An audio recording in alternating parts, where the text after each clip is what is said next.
उत्तर प्रदेश के एक छोटे कस्बे सीतापुर की गलियों में ये कहानी शुरू होती है।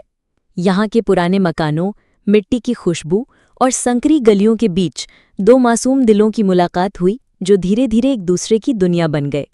अंशुल एक साधारण परिवार का लड़का, इंजीनियरिंग का छात्र। उसका सपना था कि वो मेहनत कर अपने परिवार को गरीबी से बाहर निकाले। रिया एक जमींदार की बेटी, आधुनिक सोच रखने वाली लेकिन दिल से बेहद मासूम। दोनों की मुलाकात कॉलेज की लाइब्रेरी में हुई। अंशुल किताबों में डूबा रहता और रिया अक्सर उसे नोट्स बनाने में मदद मांगती। धीरे धीरे इन मुलाकातों ने दोस्ती का रूप लिया। दोस्ती का ये सिलसिला इतना गहरा हो गया कि बिना कहे ही दोनों एक दूसरे की धड़कनें समझने लगे। अंशुल जब भी हंसता, रिया की आंखें चमक उठती। रिया जब भी उदास होती, अंशुल बिना कुछ कहे उसके पास खड़ा हो जाता। गांव शहर की दूरी, अमीरी गरीबी का फर्क दोनों के सामने था, लेकिन मोहब्बत ऐसी थी कि सब सीमाएं तोड़ चुकी थी। जब लोगों को उनकी नज़दीकियों का पता चला तो बातें फैलने लगी। रिया के पिता को ये रिश्ता बिल्कुल मंजूर नहीं था। उन्होंने साफ कह दिया, मेरी बेटी किसी गरीब लड़के से शादी नहीं करेगी, ये हमारे खानदान की इज्जत का सवाल है। अंशुल का परिवार भी डरा सहमा था। उन्हें डर था कि ये रिश्ता उनके बेटे के भविष्य को बर्बाद कर देगा। लेकिन अंशुल और रिया ने ठान लिया कि चाहे जो हो, वे एक दूसरे को कभी नहीं छोड़ेंगे। एक रात कॉलेज के पास बने पुराने तालाब के किनारे दोनों मिले। रिया की आंखों में आंसू थे। अंशुल, अगर हम साथ ना रह पाए तो मैं जी नहीं पाऊंगी।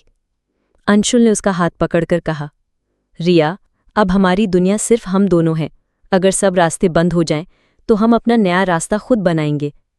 उस दिन दोनों ने कस्में खाईं कि चाहे दुनिया कुछ भी कहे, वे हमेशा एक दूसरे के रहेंगे। हालात बिगड़ते गए। रिया पर घर में पहरे बढ़ा दिए गए, मोबाइल छीन लिया गया और पढ़ाई तक रोक दी गई।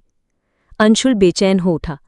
उसने अपने दोस्तों से मदद मांगी और एक साहसिक कदम उठाने की योजना बनाई। दोनों ने तय किया कि वे शहर भागकर कोर्ट मैरिज करेंगे। वो बरसात की रात थी। रिया अपने घर की खिड़की से रस्सी बांधकर नीचे उतरी और भागकर अंशुल से मिली। भीगी सड़क, कड़कती बिजली और तेज बारिश के बीच दोनों भागते हुए स्टेशन पहुंचे। दिलों में डर भी था और उम्मीद भी। दोनों ने कोर्ट मैरिज कर ली, लेकिन समाज ने उन्हें स्वीकार नहीं किया। रिया के पिता ने उसे तिरस्कृत कर दिया और अंशुल को धमकियां दी। अंशुल ने सब सहते हुए अपनी पढ़ाई पूरी की। कड़ी मेहनत और संघर्ष के बाद उसे एक बड़ी कंपनी में नौकरी मिल गई। रिया ने भी उसका साथ दिया, घर संभाला और हौसला बढ़ाया। कुछ सालों में दोनों ने मिलकर एक नया संसार बना लिया। जब वे अपनी नन्ही सी बेटी को गोद में लेकर तारों भरे आसमान को देखते तो रिया कहती, देखो अंशुल, ये तारे हमारी मोहब्बत के गवाह हैं। हम सैयारा हैं, यानी आसमान के तारे, जिन्हें कोई तोड़ नहीं सकता। उनकी बेटी का नाम भी उन्होंने सैयारा रखा, अपने प्यार की निशानी।